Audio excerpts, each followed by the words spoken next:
नमस्कार दोस्तों lesson number 5 का अपन ने पिछले वीडियो में विसरण और परासरण के बारे में अध्ययन किया था। आज हम आगे का टॉपिक स्टार्ट करते हैं, जीव द्रव्य कुंचन। आज का हमारा टॉपिक है जीव द्रव्य कुंचन। क्या होता है जीव द्रव्य कुंचन?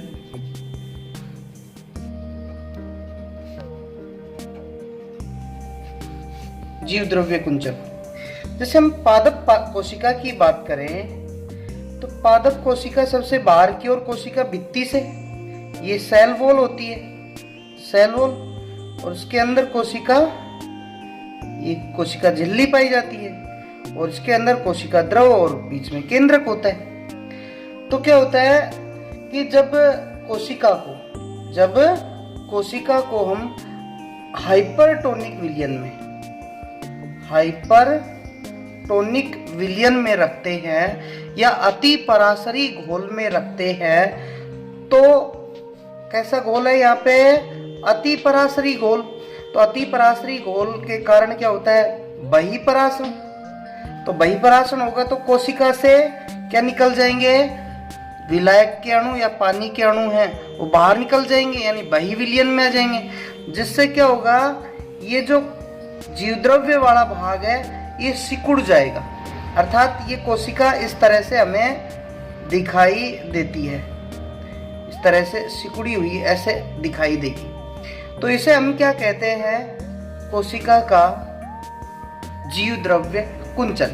परिभाषा के रूप में कैसे बोलेंगे अपन? यानी जब किसी पादप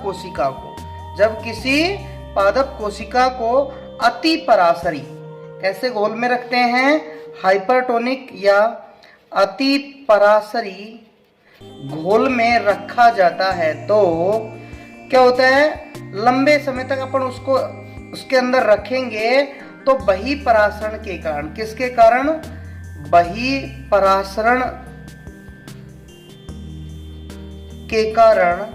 बहिपराशरण के कारण जीव द्रव्य सिकुड़ने लगता है और अंत में संकुचित जो जीव द्रव्य है वो कोशिका के मध्य में या एक कोने में संघनित हो जाता है, या तो मध्य में हो जाता है या एक कोने के अंदर आकर के संघनित हो जाता है। कोशिका की इस स्थिति को क्या कहेंगे? ऐसी स्थिति तो क्या कहलाएगी? ऐसी स्थिति को तो जीव द्रव्य कुंचित स्थिति कहेंगे। ऐसी स्थिति को तो क्या कहेंगे? जीव द्रव्य कुंचित स्थिति कहेंगे। और इस प्रक्रिया को क्या कहेंगे? जीव द्रव्य कुंचन कहते हैं। इस प्रक्रिया को क्या कहते हैं? जीव द्रव्य कुंचन। दोबारा समझ लो, जब कोशिका को अति पराशरी घोल में रखते हैं तो बहिपराशरण के कारण कोशिका के जीव द्रव्य से विलायक के अणु बाह्य घोल में आ जाने से कोशिका का जीव द्रव्य कोने में या फिर मध्य में संघनित होकर के सिकुड़ जाता है।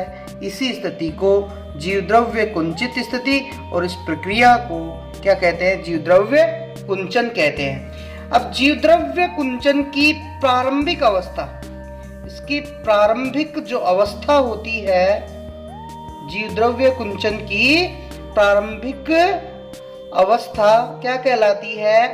प्रारंभी जीव द्रव्य कुंचन कहलाती है। प्रारंभी जीव द्रव्य कुंचन कहलाती है। दूसरा अपना बिंदु आता है अगला, जीव द्रव्य विकुंचन। कुंचन का मतलब सिकुड़ना और विकुंचन का मतलब सिकुड़ा हुआ जीव द्रव्य उसको वापस पूर्व स्थिति में आना। तो क्या कहेंगे कि प्रारंभी जीव द्रव्य कुंचित कोशिका, प्रारंभी जीव द्रव्य कुंचित कोशिका को फिर किस में रख दें? जल में रख दें, या फिर अल्प पराशरी घोल में रख दें, जल में रख दें या फिर अल्प पराशरी घोल में रखें। तो ऐसा करने पे क्या होगा, बाह्य घोल से जो जल के अणु हैं वो वापस कोशिका में प्रवेश करेंगे, अर्थात रखने पर अंतः परासरण के कारण क्या होगा, जीवद्रव्य कोशिका में फिर से फैल जाता है। जीवद्रव्य है वो पुनः कोशिका में फैल जाता है। इसे ही हम क्या कहते हैं, जीवद्रव्य विकुंचन कहते हैं। यानी प्रारंभिक जीवद्रव्य कुंचित कोशिका को जल या अल्प पराशरी घोल में रखेंगे तो अंतः परासरण के कारण जीवद्रव्य वापस से, ये वाला जो जीवद्रव्य है ये वापस से फैल जाएगा, अर्थात इस तरह से पूर्व स्थिति में आ जाता है। इसे हम क्या कहते हैं, जीवद्रव्य का विकुंचन कहते हैं। अब हमारा अगला टॉपिक आता है कोशिका में उत्पन्न विभिन्न प्रकार के दाब। यानी कोशिका में कौन कौन से दाब उत्पन्न होते हैं। कोशिका में उत्पन्न विभिन्न दाब, देखो 2-3 प्रकार के दाब आएंगे यहाँ पे। पहला आता है परासरण दाब। परासरण दाब, इसको अपन ओपी बोलते हैं, ऑस्मोटिक प्रेशर। यानी वह दाब जो विलायक के अणुओं को अर्ध पारगम्य झिल्ली के दूसरी ओर स्थित घोल में आने से रोकने के लिए आवश्यक होता है, उसी दाब को परासरण दाब कहते हैं। देखो समझना एक बार, ये बीच में अपन ने क्या लगा दी, अर्ध पारगम्य झिल्ली लगा दी, अर्ध पारगम्य झिल्ली लगा दी। एक घोल इधर है, एक इधर है, ये ए घोल है, ये बी घोल है। तो देखो यानी वह दाब अपन बात कर रहे हैं, वह दाब जैसे ए है, इसमें भाई विलेय प्लस विलायक दोनों मिले हुए हैं, और इधर भी ऐसे ही विलेय और विलायक दोनों मिले, विलेय और विलायक दोनों मिले हुए हैं। यानी वह दाब जो विलायक के अणुओं को, किसके अणुओं को, विलायक के अणुओं को अर्ध पारगम्य झिल्ली के, ये अर्ध पारगम्य झिल्ली हो गई, इसके दूसरी ओर स्थित, ये जो बी घोल है इधर दूसरी ओर स्थित घोल में प्रवेश करने से रोकता है। यानी ये जो दाब है वो दाब है परासरण दाब, वह दाब है जो विलायक के अणुओं को अर्ध पारगम्य झिल्ली के दूसरी ओर स्थित घोल में प्रवेश करने से रोकता है। इसको यहाँ पे रोकेगा, इसको रोकता है। उसी दाब को हम क्या कहते हैं, परासरण दाब कहते हैं। उस दाब को क्या कहते हैं, परासरण दाब। दोबारा समझ लेना, वह दाब जो विलायक के अणुओं को अर्ध पारगम्य झिल्ली के दूसरी ओर स्थित घोल में प्रवेश करने से रोकने के लिए आवश्यक होता है, उस दाब को हम ऑस्मोटिक प्रेशर या परासरण दाब कहते हैं। अब ये जो परासरण दाब है, ओपी है, वो विलयन में उपस्थित विलेय के अणुओं पे डिपेंड करता है। यानी जितने अणु विलेय के होंगे वो विलायक को उतना ही ज्यादा रोकेंगे। यानी विलयन का जो परासरण दाब है वो विलेय के अणुओं के समानुपाती होता है। इसको अपन एक इस प्रकार से भी लिख सकते हैं, ओपी प्रोपोर्शनल टू विलयन में विलेय के अणुओं की संख्या। यानी जितने ज्यादा विलेय के अणु होंगे उतना ही ज्यादा उसका ऑस्मोटिक प्रेशर होगा। कहने का मतलब ये है कि विलयन जितना अधिक सांद्र होगा उसका परासरण दाब भी उतना ही अधिक होता है। जितना विलयन क्या होगा, सांद्र होगा, उतना ही परासरण दाब अधिक होता है। दूसरा होता है, अब दूसरा दाब आता है स्फीत दाब। स्फीत दाब, इसको अपन टीपी बोलते हैं, ट्रिगोर प्रेशर। स्फीत दाब यानी जब कोशिका को जल में रखा जाता है तो कोशिका रस के अधिक परासरण दाब के कारण, ध्यान देना भाई, जैसे ये कोई पात्र है, ये कोशिका रख दी तो कोशिका रस का इसका परासरण दाब ज्यादा है, तो विलेय के अणु किधर प्रवेश करेंगे, कोशिका के अंदर प्रवेश करेंगे। विलायक के अणु, बाहर से जल के जो अणु हैं वो कोशिका में प्रवेश करेंगे, तो कोशिका के अंदर जल के अणु प्रवेश करने से कोशिका है वो क्या हो जाती है, फूल जाती है, स्फीत हो जाती है। क्या हो जाती है, स्फीत हो जाती है, फूल जाती है।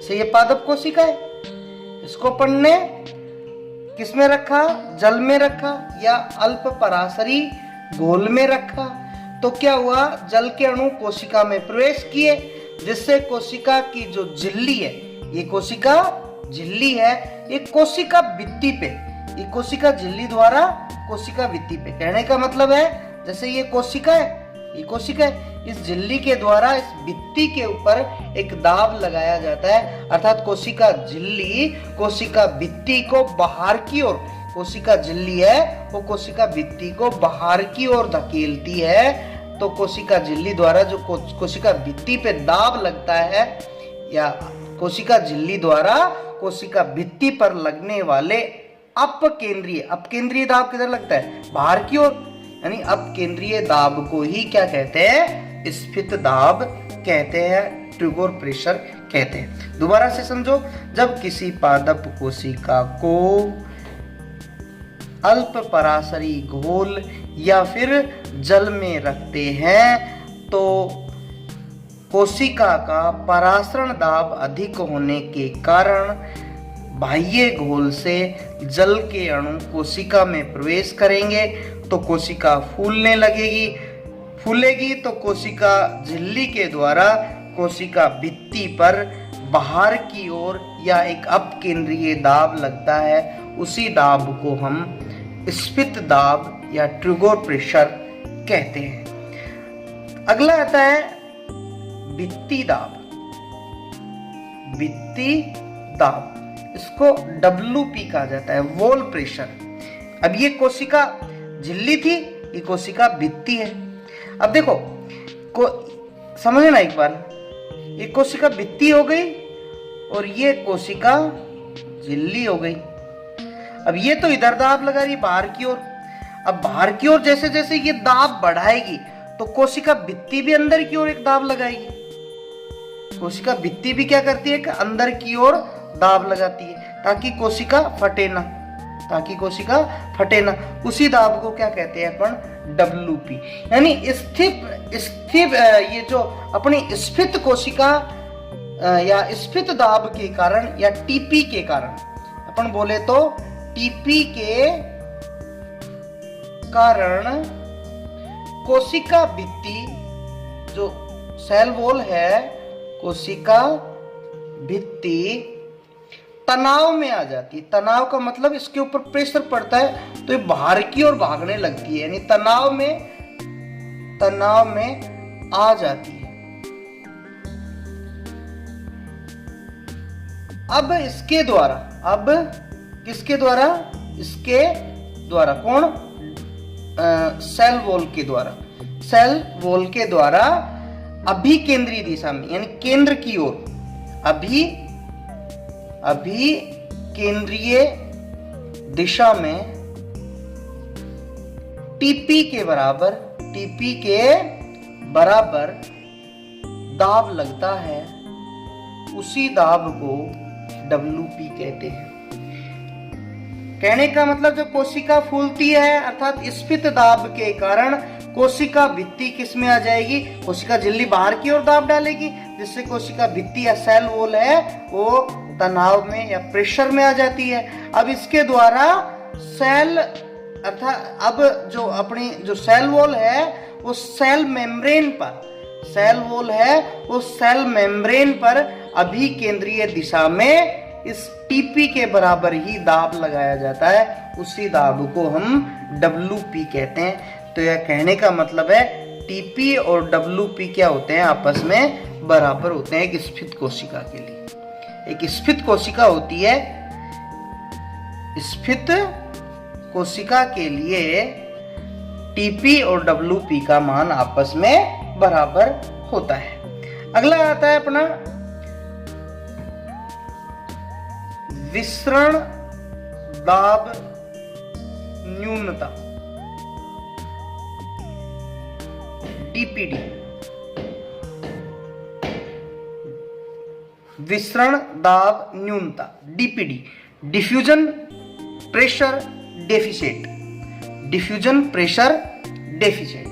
देखना, अब हम बात करें शुद्ध जल की या विलायक की, यानी विलायक का विसरण दाब हमेशा क्या होता है, उच्चतम होता है।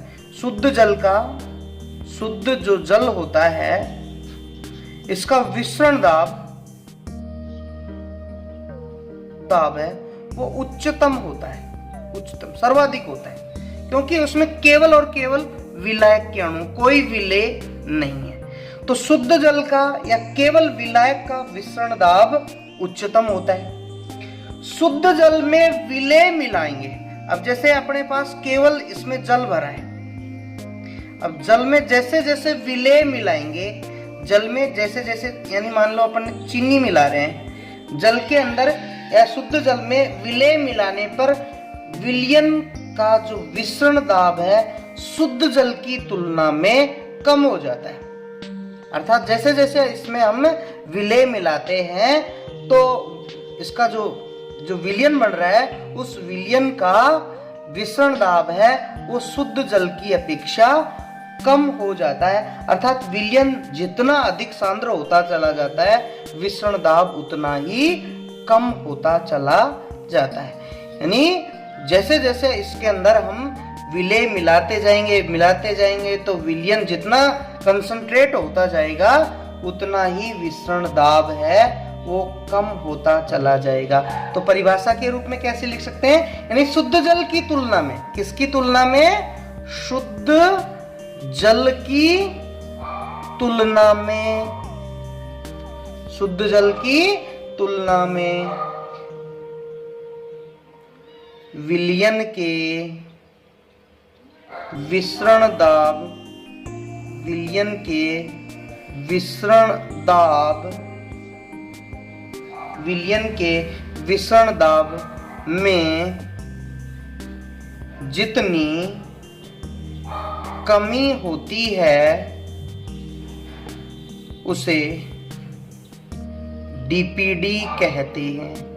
क्या कहते हैं भाई, डीपीडी कहते हैं। दोबारा से समझ लो, शुद्ध जल का विसरण दाब सर्वाधिक होता है, जैसे जैसे इसमें विलेय मिला जाएगा वैसे वैसे विलयन का जो सॉल्यूशन बन रहा है अपना उसका विलयन दाब विसरण दाब कम होता चला जाएगा, किसकी तुलना में, शुद्ध जल की तुलना में। तो यही है, शुद्ध जल की तुलना में विलयन के विसरण दाब में जितनी कमी होती है उसे उसका डीपीडी कहा जाता है, उसे उसकी विसरण दाब न्यूनता कहते हैं।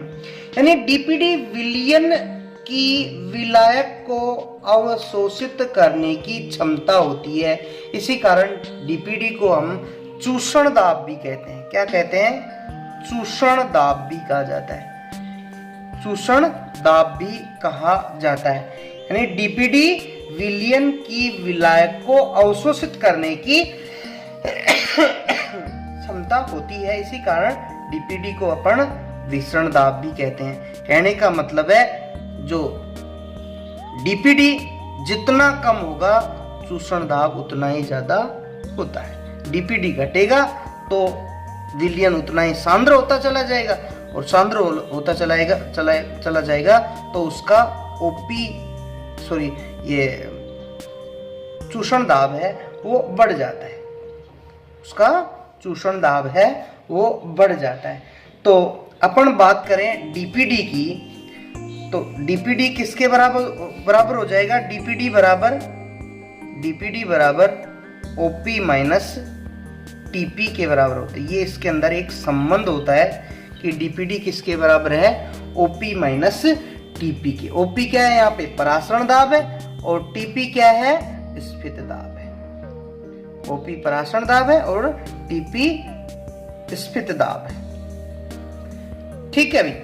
अब ये विभिन्न जो दाब अपन ने पढ़े, इनमें क्या संबंध है? तो अगला टॉपिक अपना आता है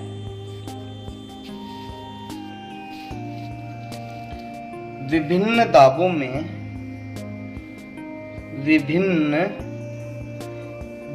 में संबंध। विभिन्न दाबों में क्या संबंध है? अब हम बात कर रहे हैं एक सलत कोशिका की।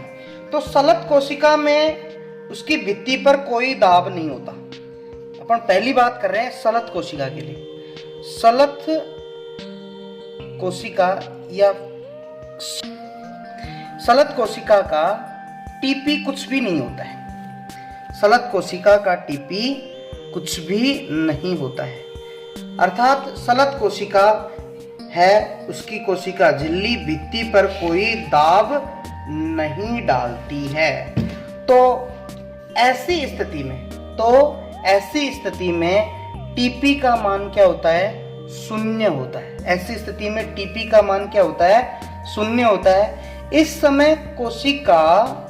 समय जो कोशिका रस है उसका ओपी डीपीडी के बराबर होता है। यानी अपन ने अभी देखा था डीपीडी बराबर ओपी माइनस टीपी। तो टीपी बराबर, क्योंकि टीपी बराबर क्या है? टीपी बराबर 0। तो डीपीडी किसके बराबर हो गया? ओपी के बराबर हो गया। डीपीडी किसके बराबर हो गया? ओपी के बराबर। कैसी स्थिति में? सलत कोशिका के लिए। किसके लिए? सलत कोशिका के लिए। दूसरी अपन स्थिति लेते हैं। दूसरी स्थिति लेते हैं कि जब कोशिका को अल्प परासरी विलयन में रखें। कोशिका को क्या कर रहे हैं अपन? कोशिका को अल्प परासरी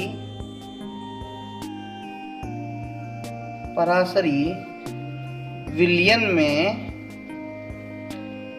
रखें तो क्या होगा? कोशिका को अल्प परासरी विलयन में रखेंगे तो अंतः परासरण होगा। क्या होगा? अंतः परासरण के कारण। तो अंतः परासरण के कारण टीपी का मान धीरे धीरे क्या होगा? धीरे धीरे कोशिका फूलने लगेगी। तो क्या होगा? टीपी का मान धीरे धीरे बढ़ने लगता है एवं कोशिका रस का ओपी मान है वो धीरे धीरे घटने लगता है। आपको ये बताया था कि भाई ओपी का मान है से विलायक के अणु बढ़ते जाएंगे, ओपी का मान कम होते चला जाएगा। ओपी का मान क्या होता चला जाएगा? कम होता चला जाएगा। अर्थात जैसे जैसे अंतः परासरण होगा, विलायक के अणु कोशिका के अंदर प्रवेश करेंगे तो टीपी का मान तो बढ़ेगा, ओपी का मान घटेगा। यानी टीपी का मान बढ़ने से और ओपी का मान घटने से डीपीडी का मान भी घटता है। यानी सीधी सी बात है, डीपीडी किसके ऊपर डिपेंड कर रही है? डीपीडी बराबर ओपी माइनस टीपी। यानी ये तो बढ़ रहा है और ये घट रहा है, तो डीपीडी भी क्या होगी? सीधी सी बात है, घटेगी। डीपीडी भी क्या होगी? घटेगी। अब फिर जब कोशिका पूर्ण रूप से स्फीत हो जाए, धीरे धीरे अंतः परासरण होगा। अब कोशिका पूर्ण रूप से क्या हो जाएगी? स्फीत हो जाती है, तो परासरण दाब यानी ओपी है वो टीपी के बराबर हो जाता है। ओपी है वो टीपी के बराबर हो जाता है। ओपी बराबर टीपी। जैसे मान लो ओपी भी 5 है और टीपी भी 5 है, तो दोनों का क्या हो गया? 0। तो डीपीडी का मान क्या हो जाता है? डीपीडी बराबर 0 हो जाएगा। डीपीडी क्या हो जाएगा? 0 हो जाता है। डीपीडी का मान क्या हो जाता है? 0।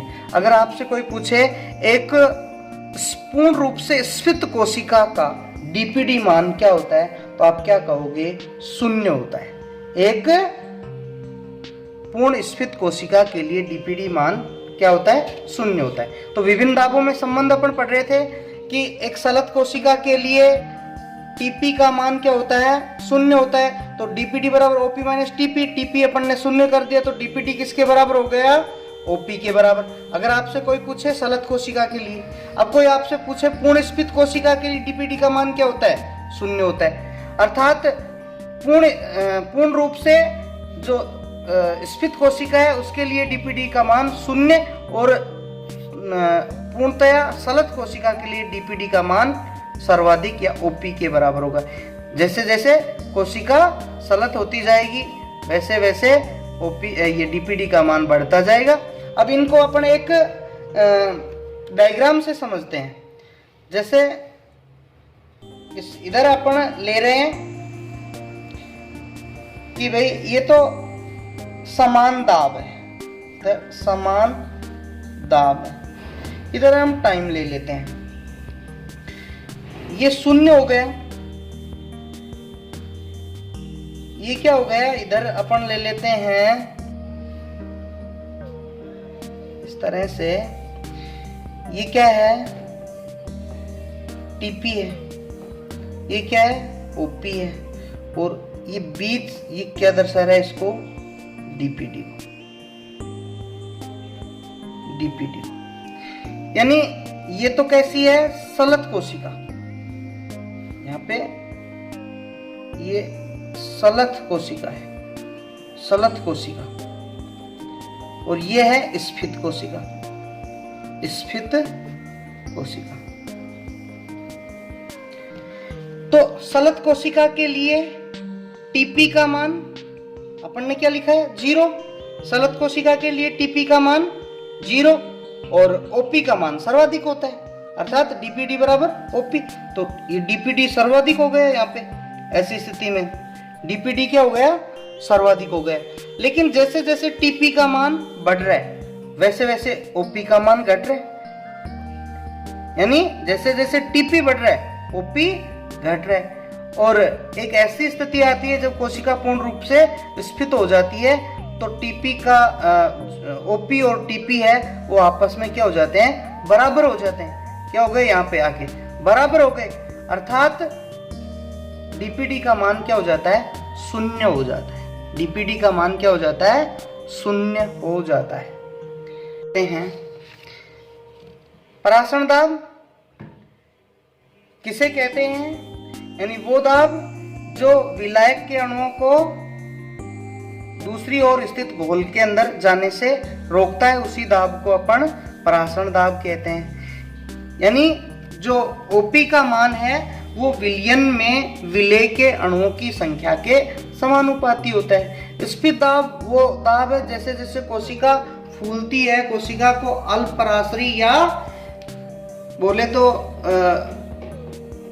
शुद्ध जल में रखते हैं तो अंतः परासरण के कारण कोशिका फूलने लगती है, और कोशिका झिल्ली द्वारा कोशिका भित्ति के ऊपर एक बाहर की ओर या अपकेंद्रीय दाब लगाया जाता है, उसी दाब को हम स्फीत दाब कहते हैं। भित्ति दाब क्या होता है, वो दाब होता है जो टीपी के कारण कोशिका भित्ति के ऊपर लगता है, इस वजह से कोशिका भित्ति है वो वापस से कोशिका झिल्ली के ऊपर टीपी के बराबर ही दाब अभिकेंद्रीय दिशा में लगाती है। यानी स्फीत कोशिका के लिए टीपी और डब्ल्यूपी आपस में बराबर हो जाते हैं। विसरण दाब न्यूनता किसे कहेंगे, यानी शुद्ध जल का विसरण दाब अधिकतम है, तो शुद्ध जल की तुलना में विलयन के विसरण दाब में जितनी कमी होती है उससे उसका डीपीडी कहा जाता है, और डीपीडी बराबर ओपी माइनस टीपी होता है। दाबों में संबंध, सलत कोशिका के लिए टीपी का मान शून्य, तो डीपीडी बराबर क्या हो गया, ओपी माइनस टीपी है, टीपी शून्य रख लिया अपन ने, डीपीडी बराबर क्या रह गया, ओपी रह गया।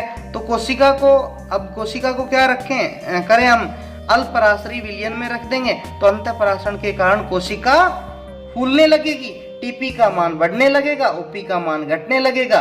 तो सीधी सी बात है धीरे धीरे धीरे ये टीपी बढ़ता जाएगा, ओपी घटता जाएगा। तो डीपीडी का मान एक स्थिति में जब कोशिका पूर्ण रूप से स्फीत हो जाएगी तो डीपीडी का मान क्या हो जाता है, शून्य हो जाता है। इसके आगे के टॉपिक हैं वो नेक्स्ट वीडियो में। ओके, धन्यवाद।